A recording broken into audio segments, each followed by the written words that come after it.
Yup. Nope. That's about where to start it. We're finally here. I ended up covering Dune and No Time to Die because, box office and trends and algorithms and things, and I'm just a simple YouTuber trying to make it in this big platform, so I gotta do things that follow trends. Also, leave a like, please. But if you've been following my channel for any amount of time, really, you knew that this video was coming. So without further ado, let's get into why enemy matters. Right off the bat, I'm just going to come out and say it. This movie is not for everyone. It's certainly dense and it's pretty hard to digest. But I think that's what makes Denis Villeneuve such a transcendent director. As a filmmaker, Denis makes artful films that the majority of moviegoers can enjoy. He's directed Arrival, Blade Runner 2049, Sicario, and Part 1 of Dune, which I actually just did a video on. Most people have seen at least one of his films, and for a lot of people, there's at least one Denis Villeneuve movie on their top 5 list. But to get there, he had to make Enemy first. Arguably his headiest and most vibey and confusing movie ever, Enemy was adapted from the novel The Double, so he did not write this story, but he added a ton of elements to the movie that I think adapt the meaning of the book in a way that's meaningful to him. It can be really hard to unpack this movie, and it intentionally makes you work to understand it, but once you've done that work, I think you'll find that it's truly a really powerful and resonant film that a lot of people can identify with. And because this film is so dense, I, as a creator, have to create arguably my most dense video to date if I really want to try and deconstruct it. But I do that because I feel like this movie really matters, and I want to share what it means to me with you, and hopefully it gives you reason to love it and find something in it that matters to you too. All I ask for in return is that you like this video, and if you dig what I do, consider subscribing. With all that out of the way, let's jump into this and start with the critical opening line of this film. Chaos is order, yet undeciphered.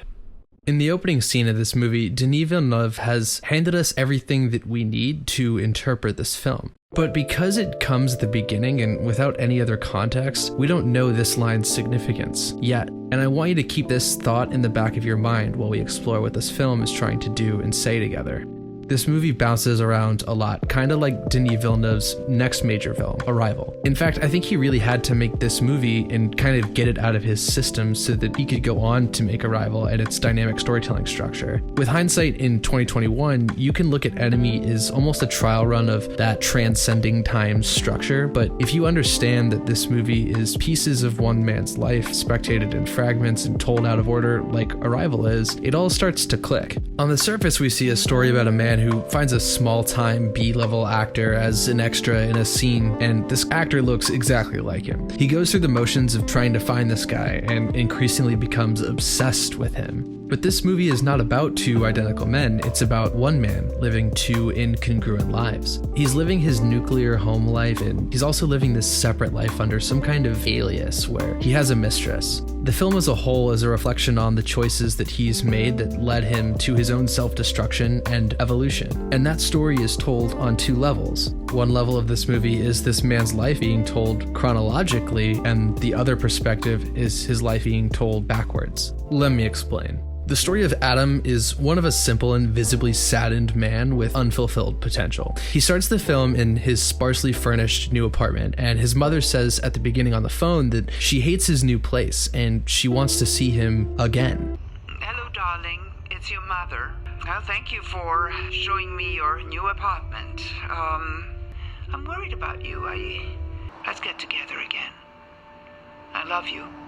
Keep that in your head because we'll come back to it. This man is actually Anthony near the end of his story, and it's through Adam that the story moves backwards. We see him teaching classes, going to the casting agency that he hasn't visited for 6 months, meeting his 6-month pregnant wife, and then returning to his honest living at the end. He represents regret, loss, nostalgia for what he once had. And parallel to Adam's story is Anthony, who is very much Adam, but the man who made those choices somewhat blindly without thought to the consequences of his decisions. He leads a relatively normal life, but wanted more excitement. He wants to become a movie star. He leaves his wife and unborn child to run off with a mistress who doesn't know who he really is, and when she finds out about his real life, they fight, and the fight results in their metaphorical deaths. These two are the same guy. We know this because the thing that binds them is their mother, their scar, and Blueberries. First, let's talk about the mother. I told you to remember the moment at the beginning where the mom says, "I want to meet up again." Let's get together again. We see what she means by this later on in the film, but this moment happened earlier in his life. Chaos is order, yet undefined.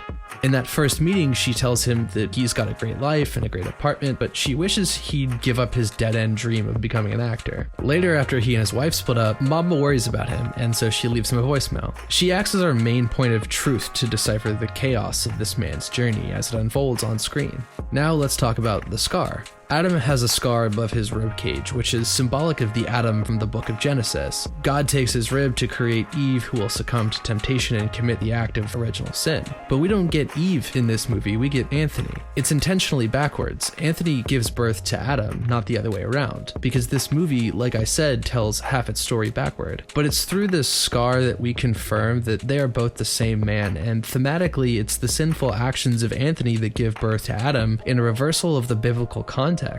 Now let's talk about blueberries. Anthony loves blueberries. Adam hates them. I don't like blueberries. Of course you do. And they're good for you.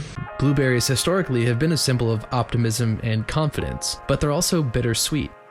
Anthony is optimistic about a better life, while Adam is not. In keeping with the biblical references, it's almost sort of like the inverse of the apple that Eve gives to Adam at the Garden of Eden. It's the forbidden fruit, and although at one point Anthony enjoyed a lust for life and a sense of optimism, he's no longer indulgent of those ideas. Rather than wanting to enjoy the sweet things that life has to offer, he only tastes life's bitterness as he's turned bitter blue and saddened with hindsight and regret. When the characters finally meet up in person, we're tempted to believe that these two different people occupy the same physical space. And while physically, no, they do not, mentally, yes, they do. At some point, they coexist, but only when they are alone, and only in locations where he makes the critical choice in his life to derail himself. The rooms where he will go to cheat on his wife, the motel, and his new apartment. In other words, there isn't a literal meeting of two people, it's Anthony looking at who he is about to become while Adam reflects on who he once was, and the motel and his new apartment being those critical junction points. But hold on. Let's slow down here, right? I'm throwing a lot at you, and you might be confused right now, right? Well, the point of this is all really just to say people change for better and for worse. We want for things, and then we get them, and we long for what we had, never appreciating what's right in front of us, never appreciating what's filling our present.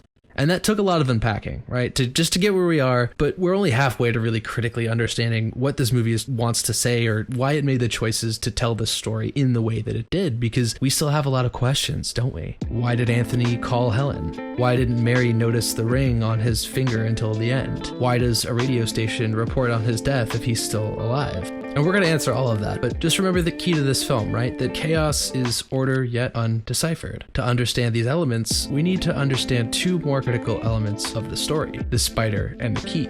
Arachnophobia is one of the top 5 most common phobias in the world. I mean, shit, maybe Villeneuve has that phobia because it wasn't something originally found in the source material. The fear of the spiders makes it pretty menacing when they appear across the film, going from small and harmless to large and looming and terrifying. But what the spiders symbolize is his fear. Fear of intimacy, fear of becoming a parent, fear of being consumed by the normal life, because what he wants is to be famous, to become somebody who matters. He wants to be a Hollywood star. He wants to ride motorcycles and take hot women on romantic getaways. But he's trapped. He's trapped in a web of normalcy, of simplicity, of mediocrity, a web symbolized by his wife and soon-to-be child. They are his responsibility and commitment, and he cannot pursue his dreams. He cannot become someone. He cannot manifest his dream to be more than a college professor because his life will be forever normal, forever mediocre, forever forgettable.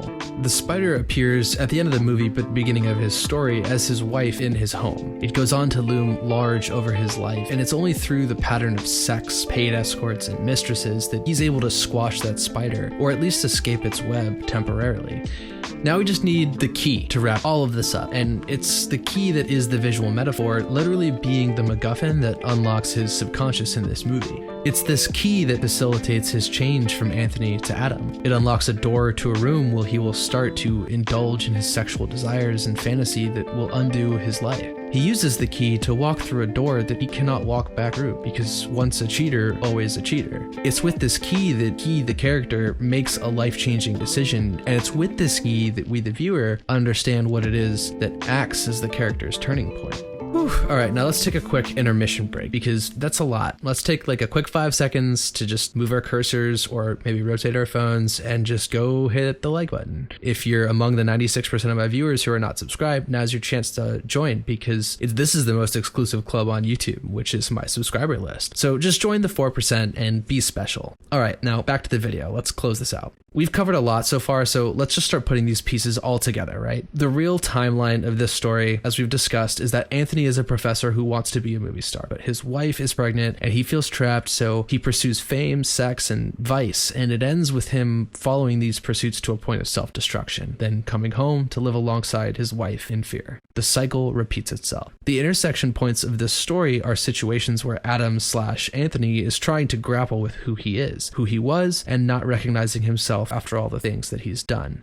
His first transgression happens when he confronts himself in the motel, and then near the end when he confronts himself in his shitty new apartment. It's after this moment that he goes out one last time with his mistress. That relationship blows up and he returns home to his wife, but all that transpired did not undo the fear that he still feels towards commitment and fatherhood. And we're left knowing that he's doomed to repeat that cycle once again. Moments like the radio broadcast, the call to Helen where he says, "Who are you?" The liaisons between him and Mary where she notices the wedding ring mark, they all seem to be these moments where it's all but confirmed that, yeah, they have to be two separate men, but thematically they're actually affirming that he's one man making decisions that are uncharacteristic of who he is deep down, begging the question, who is he really? Enemy matters because the fear and the selfishness explored in this film are feelings every expecting father probably knows. And I'm going to be honest, when I found out that I was going to be a dad, I spent weeks agonizing over how much of my personal goals and ambitions were going to have to be put on hold, possibly forever. There's so many things that can go wrong and so much about life that's going to change, and that makes becoming a parent and a committed partner a terrifying prospect when you're still trying to figure out who you are as a person in your own right. And I made it through all of that, and I feel like the universe has rewarded me with the most meaningful life that I could ever have. I'm not an actor or a director, but what I have is a woman who means more to me than anything in this world because she's given me the one thing that means more to me than any of my dreams or ambitions could, our daughter. But I had to go through a lot of emotions and thoughts and a lot of mourning my single life and the person that I was to get there and to manifest in the person that I am becoming. And I know men in my own life who weren't able to reconcile those feelings and they weren't able to make it to becoming a committed parent. They caved to the pressure, the fear, the temptation, and that's true not only for a lot of dads, but a lot of sons whose fathers are absent from their lives. Denis Villeneuve is telling us with this movie that the enemy is not our spouse or our partner or our unborn children. Becoming a parent and a committed partner requires a lot of selflessness, and that's extremely hard at times, separating your wants and your needs and putting the needs of people you love ahead of your own. In order to be in a functional relationship and give of ourselves as parenthood demands, the enemy that we need to overcome is ourselves. Denis is a very private man, and I could not find any information about his personal life or his kids or his own relationship with his father, but I did find that he left his ex-wife with whom he had 3 children, and now he's remarried. The details of all of that are very private for him, so I can't say for certain whether this is a personal film. But what I can say is that what I'm taking away from this film is that it's the director's own coming to terms with who he is and who he used to be that allowed him to transform as a person and as a director from making movies like this to movies like this. Thanks again for watching another episode of Media Matters. If you're new here, please make sure to subscribe. And if you're returning, I've got some exciting news. The next couple of videos I'm coming out with, I've got Moral Oral, and I've also got my definitive unexpected Thanksgiving movies list. So stick around for that. If that's interesting to you, follow, like, subscribe, you know, all the things. Anyways, I'll catch you guys in the next video.